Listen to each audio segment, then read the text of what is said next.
A mindennapjainkban egyre elfogadottabb a háztartásokban a robotika. Mit is jelent ez tulajdonképpen? Az, hogy néhány évvel ezelőtt, 10-15 évvel ezelőtt még el sem tudtuk volna képzelni, hogy egy mosogatógép, például alapfelszereltség lesz egy konyhában. Mára már egy robotporszívó és egy felmosó robot is ide tartozik.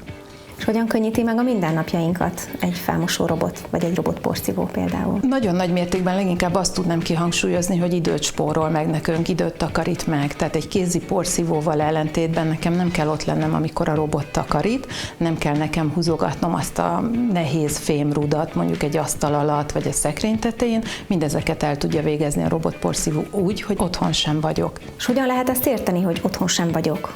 Úgyhogy egy applikációról indítható el a robot. Ott mindent az okostelefonon be tudsz állítani, hogy mikor szeretnéd, hogy takarítson, hogyan takarítson, melyik helyiséget takarítsa ki.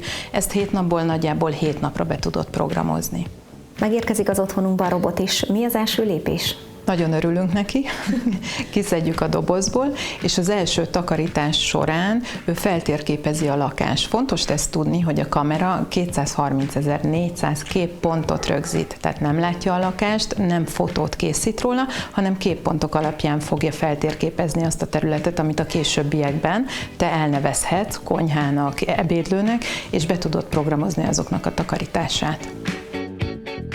Lássuk be, azért a mindennapi tevékenységeink között nem a kedvencünk a porszívózás vagy a takarítás, nem porszívózunk naponta. Ezért a robotporszívók, hogyha naponta elindítjuk a takarítását, nagyban hozzájárulnak ahhoz, hogy a szállópor koncentrátum csökken az otthonunkban, kevesebb lesz a látható por egy üvegasztalon, egy tévé tetején, így nem kell ezzel foglalkoznunk, és a porallergiások sokkal könnyebben vesznek levegőt otthon is. Mit lehet tudni, hogy egy átlagos otthont körülbelül mennyi idő alatt takarít ki a robot? Hát egy átlagos otthon mondjuk egy 60 négyzetméter alapterülettel rendelkezik, ez körülbelül 1 óra vagy 90 perc alatt takarítja ki. Ez függ attól, hogy milyen padlófelületek vannak a lakásban. Mondjuk, hogyha van egy nagyobb szőnyeg, vagy több szőnyeget kell kitakarítania, ugye azt erősebben fogja takarítani, több időt tölt el ott, úgyhogy ez egy kicsit megnöveli a takarítási ciklus idejét.